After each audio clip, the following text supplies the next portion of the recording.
আজ বৃষ্টি হয়েছিল। বৃষ্টি হওয়ার পর আমি বড়শি নিয়ে গেলাম খালে। খালে যাওয়ার পর বড়শিটা ফালছি একটি চিংড়ি মাছের টোপ লাগাইয়া। তারপর দেখুন বড়শিটি ফালার সাথে সাথে আস্তে আস্তে খাইতেছে, ধীরে ধীরে খাইতেছে। খাইতে খাইতে হঠাৎ করে এক সময় বড়শিটারে বাজায় দিছে জাটিতে।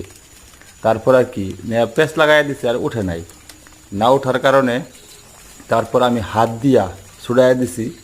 তারপর আমি ভাবছি মাছ গেছে গা, না মাছ যায় নাই। বা মাশাল্লাহ পরে উঠায় দেখি একটি বড় মাগুর মাছ। ভিডিওটি ভালো লাগলে সাবস্ক্রাইব করবে চ্যানেলটা।